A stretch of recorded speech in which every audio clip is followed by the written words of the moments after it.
조국 법무부 장관 또 검찰개혁을 둘러싸고 어제도 촛불 집회가 열렸습니다. 그런데 이에 대한 여야 반응은 달랐는데요. 내일 재개되는 국정감사에서도 여러 가지 이슈를 놓고 공방이 예상됩니다. 네, 국회 취재기자 연결해서 국회 상황 알아보겠습니다. 최기성 기자. 네, 국회입니다. 네, 주말마다 장외 새 대결이 이어지고 있습니다. 정치권 반응은 어떻습니까? 네, 더불어민주당은 이번 집회가 검찰개혁이라는 시대적 과제에 공감하는 국민의 자발적 참여로 이뤄진 광장 민주주의의 부활이라고 평했습니다. 이해식 대변인은 국민의 목소리를 엄중히 듣고 있다면서 조직 동원 같은 불필요한 오해를 피하기 위해 소속 의원의 집회 참여를 자제했고 당 차원 동원령도 없었다고 말했습니다. 자유한국당은 문재인 대통령이 대한민국을 분열의 장으로 밀어넣고 있다고 비판했습니다. 한국당 김정재 원내대변인은 조국 장관 임명을 두고 나뉜 여론이 어제 집회를 통해 극명히 드러났지만 조 장관 사퇴를 요구하는 민심은 거스를 수 없는 대세라고 강조했습니다.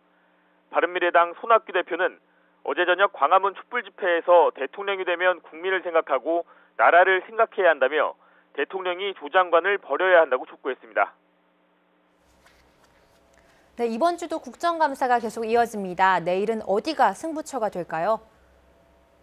네, 서울중앙지검을 대상으로 하는 국회 법사위 국감이 가장 소란스러울 것으로 보입니다. 조 장관이 추진하고 있는 검찰개혁과 배우자 정경심 동양대 교수의 비공개 소환조사, 패스트트랙 충돌 관련 수사 상황이 쟁점이 될 전망입니다. 또 압수수색 당시 조 장관과 현장검사 통화 내용과 피의사실 공표 논란 등도 함께 다뤄질 것으로 보입니다. 오는 10일로 예정된 국회 교육위의 서울대 국감에서도 조 장관 관련 이슈로 여야 충돌이 예상됩니다. 특히 조 장관 자녀 서울대 공익인권법센터 인턴 활동과 장학금 수령 논란 등도 쟁점입니다.